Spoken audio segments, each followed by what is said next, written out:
Калыптанган көз караштарды жоюу, кыялдарды ишке ашыруу, бирдей укук, бирдей мамиле. Аймактарда даярдалган теңдик уктуруусун сунуштайбыз.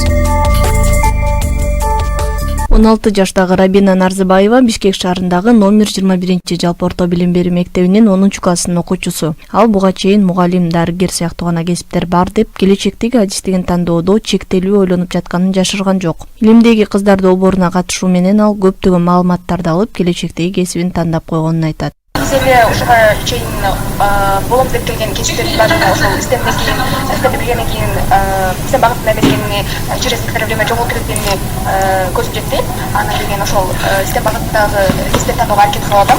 Азырынча бир канча варианттар бар. Ал же болбосо программист, же болбосо инженер.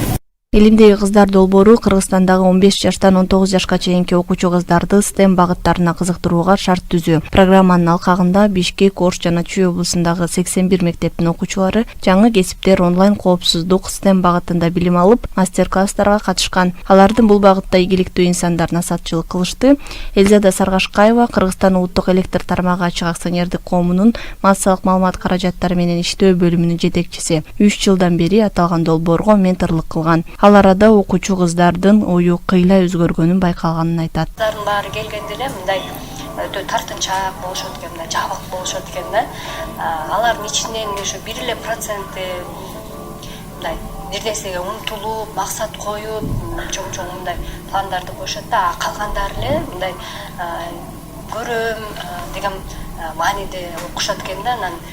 Мен стюардесса болом, мен котормочу болом, мен мугалим болом, мен чачтарач болом. Кыздар бүт эле ушундай келишти да.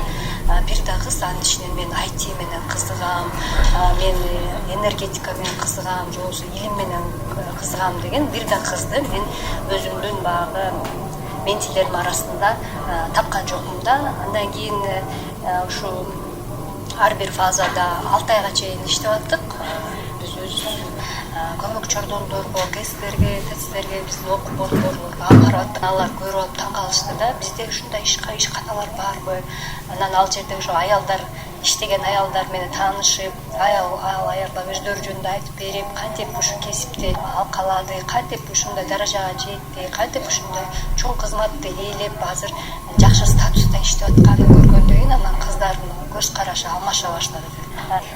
Ким энергетика факультетине тапшырат 11-ди бүткөн десе баары колун көтөрөт да, мен тапшыргым келет депчи. Анан ушундай долбоорлор биз үчүн керек экен, Кыргызстан үчүн керек экен.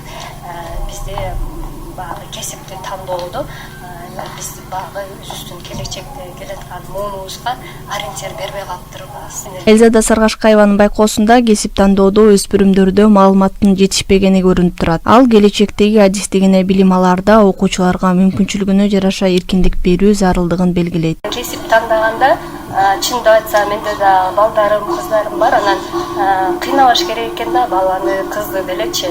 Биз айтып коет экенбиз, эркек баланы жакшылап карап билим берип коюш керек. Кыз өзү тандасын депчи, ээн коюш керек деп. Андай эмес экен, баланы да, кызды да ээн коюш керек экен.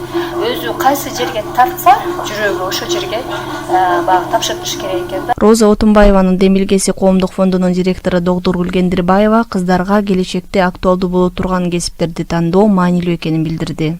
Дүйнөдөгү чакырыктардын баары өзгөрдү. Азык-түлүк коопсуздугу келе жатат. Ковид демеле жаңы талаптарды койду. Бүгүнкү күндө климаттын өзгөрүшү, экологиянын абалы түп тамырынан бери бүтүндөй жаңы талаптарды койду. Мына 2030 жылы 57 кесип жоголот деп атат. Жаңы кесиптер жаралат.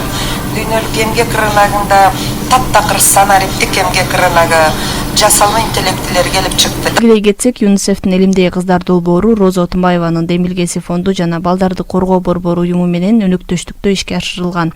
Алдыда долбоордун уланышы күтүлүүдө. Даярдаган Айгерим Куатбекова.